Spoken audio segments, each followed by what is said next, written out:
வணக்கம், welcome to Housefull reviews. இன்னைக்கு நாம என்ன வீடியோ பார்க்க போறோம் அப்படின்னு கேட்டீங்கன்னா, விடுதலை 2 அந்த படத்தோட ரிவ்யூ தான் நம்ம பார்க்க போறோம். வாங்க வீடியோக்குள்ள போலாம்.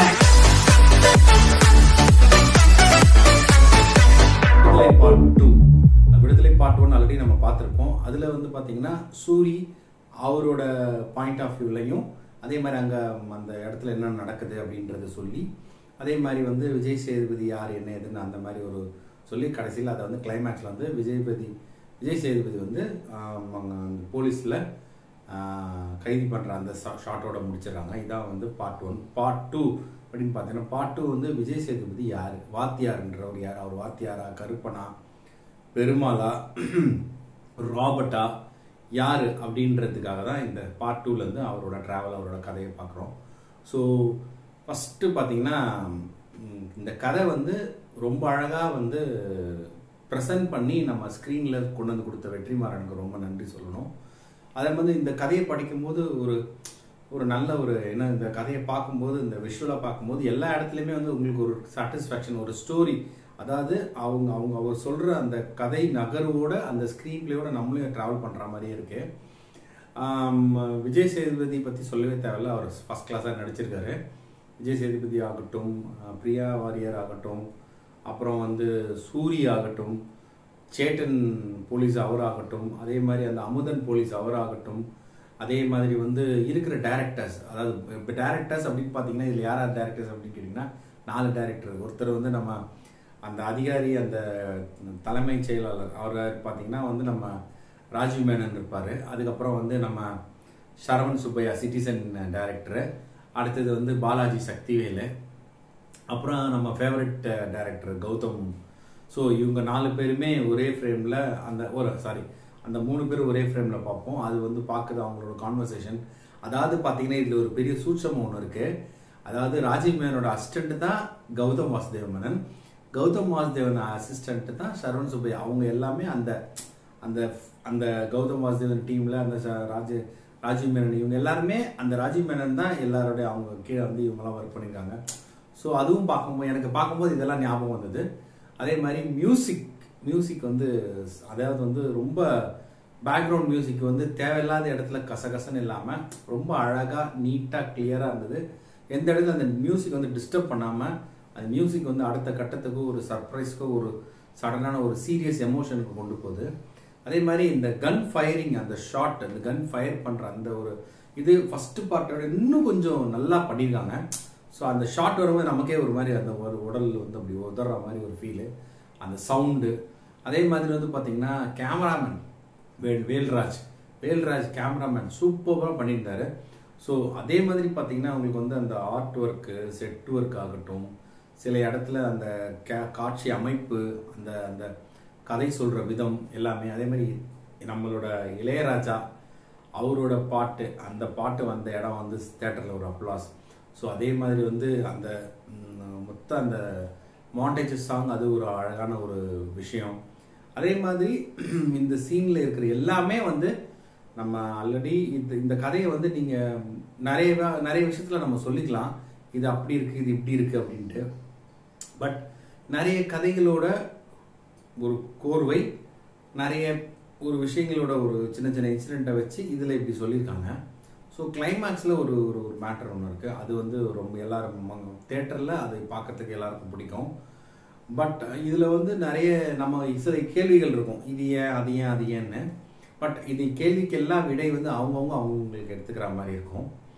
அதே மாதிரி வந்து அந்த அந்த அந்த ஒரு கட்டத்தான அந்த சீன் நகர்வு வந்து, அதே மாதிரி ஃபர்ஸ்ட் ஆஃப் முடிகிற வரைக்கும் விஜய் சேதுபதி யார் என்ன ஏது, அதே மாதிரி அந்த கென் அவர் வந்து என்னவா இருந்தார், எப்படி வந்தார், இந்த விஜய் சேதுபதின்றவர் யார், அவர் ஏன் இந்த இடத்துக்கு தள்ளப்பட்டார், அந்த மாதிரி ஒரு.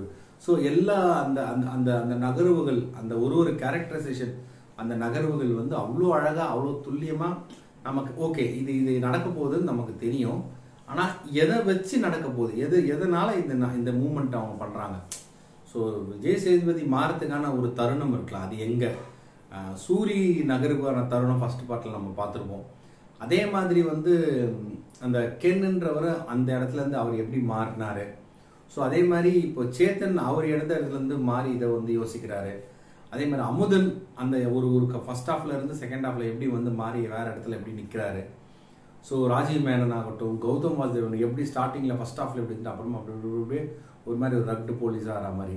ஸோ அதே மாதிரி வந்து சரவணன் சுப்பையா வந்து அவரோட கேரக்டரைசேஷன், அவரோட ப்ரெசன்டேஷன், அதே மாதிரி ஃபர்ஸ்ட் சீன் ஓப்பன் பண்ணோன்னு இளவரசன் பேசுவார், அந்த சீக்வன்ஸ் அவ்வளோ சூப்பராக இருக்கும் அது பார்க்கறதுக்கு. அது மாதிரி வந்து இதில் நிறைய அதாவது ஒரு அதே மாதிரி மேக்ஸிமம் கிஷோர் சார் சொல்லி ஆகணும். கிஷோர் சார் வந்து அந்த ரோல் ஐயோ. ஸோ அதான் சொல்லணும், இதில் இருக்கிற எல்லாருமே அதாவது எல்லாருமே வந்து டாப் ஆக்டர்ஸ். அதாவது எனக்கு தெரிஞ்ச வெற்றிமாறன் இந்த கதையை நகர்வு பண்ணுறதுக்கும் அவங்களோட ஆக்டிங்கே திறமையும் அவங்க அந்த கேரக்டராக வடிவமைக்கிறதுக்கான ஃப்ரேமை மட்டுமே மாண்டல் மட்டும் பார்த்தா மட்டும் போதுமானது மாதிரி இருந்த எல்லா கேரக்டரும் அப்படி. ஏன்னா அவர் என்ன நினைக்கிறாரு, என்ன இருக்கிறாரு, அதை அவ்வளோ அழகாக சூப்பராக இவங்க ப்ரெசென்ட் பண்ணி கொடுத்துருக்காங்க. அதாவது வந்து என்னால் இப்போ நீங்கள் கணக்கு போடும்போது ஒரு ஒரு ஒரு ஒரு நடிப்பு பட்டாளங்களே அங்கே இருக்க நட்சத்திரங்கள், அதாவது எல்லாருமே தே ஆர் பைனியர் எக்ஸ்ட்ரீம் லெவலில் ஒரு ஸ்டேஜில். அதாவது பார்த்தீங்கன்னா நீங்கள் ஃபஸ்ட்டு பார்த்தீங்கன்னா விஜய் சேதுபதிலாம் நீங்கள் ஒரு ஸ்டைல் சொல்லலாம். அதே மாதிரி பார்த்தீங்கன்னா சூரி வந்து அது வேற ஒரு பரிமாணத்தில் அவர் உள்ளே வந்துட்டார். அதே மாதிரி வந்து பார்த்தீங்கன்னா உங்களுக்கு வந்து ராஜீவ் மேனன், அப்புறம் வந்து கிஷோர் வந்து இப்போ வந்து கிஷோர் ஒரு கொடுக்குற ஒரு கேரக்டரும் அது இப்போ பெக்யூலராக பண்ணுற அந்த விஷயமாகட்டும். அதே மாதிரி வந்து நம்ம ராஜீவ் மேனன் அந்த அந்த அந்த ஆப்டான ஒரு அதிகாரியாக நடக்கிறதுக்கு. அதே மாதிரி Gautham Vasudevan as a police ஆஃபீஸராக ஒரு கேரக்டர் அதை எப்படி பண்ணிட்டாரு. ஒரு சரவணன் சுப்பையா அவர் எப்படி. ஸோ எல்லாருமே அந்த சேட்டனுக்கு இருக்கிற எக்ஸ்பீரியன்ஸு, இவங்க எல்லாருமே ஆல்ரெடி ரெகுலராக அவங்க நடித்ததுனால இந்த படத்தை எந்த இடத்துல எங்கே பார்க்கணும், எதை பண்ணணும், ஒரு அதாவது எப்படின்னா இப்போ கிஷோருக்கான ஒரு சாஃப்ட் நேச்சர்னு ஒன்று இருக்குது. நார்மலாகவே அந்த நம்ம இதில் பார்த்துருப்போம், என்ன படம்னா பொல்லாதவன்ல அதில் ஒரு கிஷோர் இருப்பார். அந்த கிஷோரை விட இன்னும் ஒரு சாஃப்டான ஒரு கேரக்டர், அப்படியே டவுன் டு எர்த் ஒரு கேரக்டர் ஒன்று நம்ம பார்த்துருக்கோம். அதே மாதிரி வந்து ராஜீவ் மேனன் வந்து இந்த மாதிரி ஒரு எமோஷனாக ஒரு மாதிரி ஒரு நம்ம கலோக்கிய லாங்குவேஜ் சில டைம் பேசுவாரா, ஒரு மாதிரி நல்ல ஒரு ஒரு ஆஃபீஸர் டைப்பில், அதுன்னு நம்ம யோசிச்சுட்டு இருந்தோம். அது அழகாக பேசியிருப்பாரு. அதே மாதிரி வந்து கௌதம் வாசுதேவன் சொல்ல வேணால் அந்த ஆக்ட் அந்த அவர் ஆல்ரெடி போலீஸ் படம் நிறைய இருக்கனால அந்த டைலாக்ஸ்லாம் ஃபஸ்ட் கிளாஸை சொல்லியிருப்பாரு. வந்து இளையராஜா பற்றி நம்ம சொல்லவே வேண்டாம். சரவணன் சுப்பையா வந்து அந்த அந்த இடத்துக்கு என்ன மாதிரி ப்ரெசென்ட் பண்ணணும்னு அதையும் அழகாக பண்ணிடுவார். கூட நடித்த எல்லா நடிகர்களும் செம. நம்ம அந்த மஞ்சு வாரியர் அவங்களும் ஃபஸ்ட் கிளாஸாக பண்ணியிருக்காங்க. இதில் வந்து நீங்கள் இப்போ நமக்கு ஒன்று தோணும், இப்போ வந்து இந்த இடத்துல வந்து ஒரு கிளைமேக்ஸில் ஒரு சீக்வன்ஸ் இருக்குது. அந்த சீக்வன்ஸை நம்ம நிறைய ஒரு கேள்விகள் இருக்கும். அந்த கேள்விக்கான பதில் வந்து நம்ம வந்து நிறைய இடத்துல நம்ம ஒன்று யோசிச்சுருவோம். அதில் சிலது நமக்கு தெரியும். கிளைமேக்ஸ் வந்து எனக்கு வந்து ஓகே அப்படின்னு இருக்கும், பட் சே அப்படின்ற மாதிரி ஒரு ஃபீல் இருக்கும். அதை அதுக்கு இன்னும் ஏதாவது பண்ணியிருக்கலாமோ, இன்னும் அடுத்த ஸ்டெப் ஏதாவது நகர்வு கொடுத்துருக்கலாமோன்னு எனக்கு தெரிஞ்சிருக்கும். ஆனால் அந்த இடத்துல அந்த கேரக்டர் வாத்தியார் அவர் பேசிட்டு வந்த அந்த சீக்வன்ஸ் ஆகட்டும், அதே மாதிரி சூரி வந்து பேசின சீக்வன்ஸ் ஆகட்டும், சூரி ஒரு இடத்துல ஒரு விஷயம் அந்த இடத்துல பண்ணுறதாகட்டும், எல்லாமே அதை நம்மளால் அண்டர்ஸ்டாண்ட் பண்ணிக்க முடிகிற மாதிரி இருக்குது. நான் கண்டிப்பாக சொல்கிறேன், இது வந்து ஒரு நல்ல படம். ஆனால் இது வந்து ஏ ரேட்டட் கொடுத்துருக்காங்க. இது கண்டிப்பாக வந்து ஃபேமிலி ஆடியன்ஸ்க்கு சிலவங்களுக்கு பிடிக்கும், சிலவங்களுக்கு பிடிக்காது, சிலவங்களுக்கு பிடிக்கவே பிடிக்காது.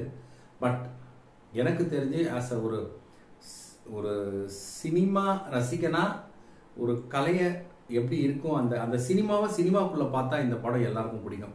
அதை வெளியே எடுத்துகிட்டு வந்து பேச ஆரம்பிச்சு அந்த படம் உங்களுக்கு சிலவங்களுக்கு செட் ஆகுமான்னு கூட தெரியாது. ஏன்னா என்னை பொறுத்தவரை அந்த 3 மணி நேரம் அந்த திரையரங்கில் உள்ளே போய் பார்த்துட்டு வெளில வந்தோன்னா அதை வந்து அப்படியே சிம்பிளாக விட்டுணும். அதை வச்சுக்கிட்டு நம்ம நிறைய பேச ஆரம்பித்தோன்னா அது வந்து தேவையில்லாதது. ஏன்னா அது ஒரு மனுஷனுக்கும் ஒரு கதையை வந்து ஒரு விதமாக சொல்லலாம். இவர் இந்த கதையை எடுத்து நமக்கு இப்படி ஒன்று சொல்லியிருக்காரு. இதில் சிலது நடந்திருக்கும், நடந்தங்காமல் இருக்கலாம், ரைட்டாக இருக்கலாம், ராங்காக இருக்கலாம், எல்லாரும் எடுத்துக்கிறோட பொறுத்து. பட் அதை எடுத்துக்கிட்டு அதை இப்படி பண்ணியாச்சு அப்படி பண்ணியாச்சு பேசுறதுக்கான எந்த வாய்ப்புமே நம்ம வந்து ஏற்படுத்திக்க கூடாது. அஸ் அ டெக்னீஷியனாக அஸ் அ டைரக்டராக வெற்றிமாறன் வந்து நெக்ஸ்ட் லெவல் மூவ் பண்ணி போயிட்டுருக்காரு. பட் அவர் எல்லாமே அந்த தமிழ் சமூகத்தை சார்ந்த மக்களை வச்சு மையப்படுத்தி அவங்களோட கஷ்ட நஷ்டங்கள் துன்பங்கள் அவங்களோட எமோஷன்ஸ் அதை இன்னைக்கு இருக்கிற எல்லாருக்குமே எப்படி அதை கனெக்ட் பண்ணுறது. ஒரு இன்சிடென்ட் நடந்தால் அந்த இன்சிடென்ட் நடந்து முடிஞ்சு எப்பயோ இருக்கும், ஆனால் இன்றைக்கி அதை சொல்லும்போது அதோட வலி, அந்த இன்சிடென்ட் நடந்தும்போது அவங்களோட வலியை நம்மளை புரிய வச்சது. இதுக்கு எல்லாமே வெற்றிமாறன் வந்து ரொம்ப தேங்க்ஸ் சொல்லணும். ப்ரொடக்ஷன் பார்த்தீங்கன்னா ஆர்எஸ் இன்ஃபோடைன்மெண்ட், அப்புறம் வந்து ரெட் ஜெயிண்ட், அப்புறம் கிராஸ் ரூட் வெற்றிமாறன் டீம் எல்லாருமே வந்து ஃபஸ்ட் கிளாஸாக சப்போர்ட் பண்ணி இந்த ப்ரொடக்ஷன் டீம் ஃபஸ்ட் கிளாஸாக ஒர்க் பண்ணியிருக்காங்க. அதான் சொல்கிறேன், இது வந்து ஒரு ரொம்ப நல்ல படம். நம்ம வந்து நிறைய பேசலாம், ஆனால் இப்போதைக்கு இந்த படம் ரிலீஸ் இன்றைக்கி ஒரு நாள் வந்ததுனால நான் வந்து என்னோட எக்ஸ்பீரியன்ஸ் இதை நான் உங்களுக்கு சொல்லியிருக்கேன். இது எல்லாருக்கும் பிடிக்கும்னு நினைக்கிறேன். இந்த வீடியோ உங்களுக்கு பிடிச்சிருந்தா லைக் பண்ணுங்கள், ஷேர் பண்ணுங்கள், கமெண்ட் பண்ணுங்கள், சப்ஸ்கிரைப் பண்ணுங்கள் மக்களே, சப்ஸ்கிரைப் பண்ணுங்கள். Anyway thank you so much. Bye. Josh housefull reviews.